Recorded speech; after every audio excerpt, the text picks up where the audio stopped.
As part of this year's 30th session of the UN Human Rights Council in Geneva during September, the forum engaged in several debates.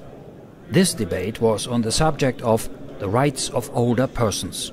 The Holy See said that the so-called population aging phenomenon presented for the international community not only a challenge but also an opportunity to recognize the improvements made and the contribution that older persons could make in the society. They are guardians of culture and knowledge, educators and volunteers. They also play a pivotal role in family life and caring for their children and grandchildren. The elderly are often mistreated, discarded with an attitude of abandonment, as if their dignity and value were determined by their productivity or state of health. Such an attitude is the result of a utilitarian mentality which places economic interests before the dignity of the human person. The representative of the Sovereign Order of Malta delegation agreed with the UN that autonomy of older persons is rightly a core principle in international legal laws.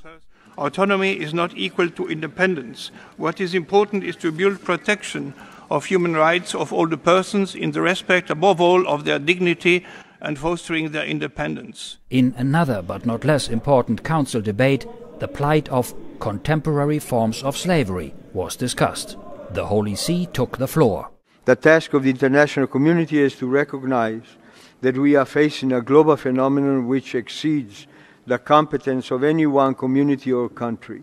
And in order to eliminate it, we need a mobilization comparable in size to that of the phenomenon itself. The many efforts of the Catholic Church, especially on the part of women religious communities, to counter the modern form of slavery could be used as a best practice for other institutions and agencies. Among other critical points, the head of the Sovereign Military Order of Malta delegation added some observations for the Council's consideration. The reference to civil society as a stakeholder, urging the media and academic to become involved, as mentioned by the Special Rapporteur yesterday, should also comprise the role of faith-based congregations in their essential and undisputable role in preventive and protection efforts. The UN Special Rapporteur on contemporary forms of slavery shared with us her views on the key role that faith-based organizations play in that context.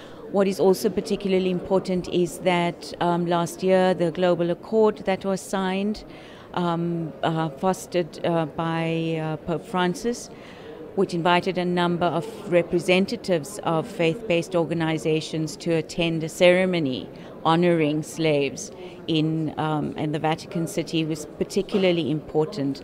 And for me, it marked a turning point in the way in which, as society, we value our religions and our faiths. After the debates, the UN Human Rights Council now will decide the text of the final resolutions and then vote on their adoption.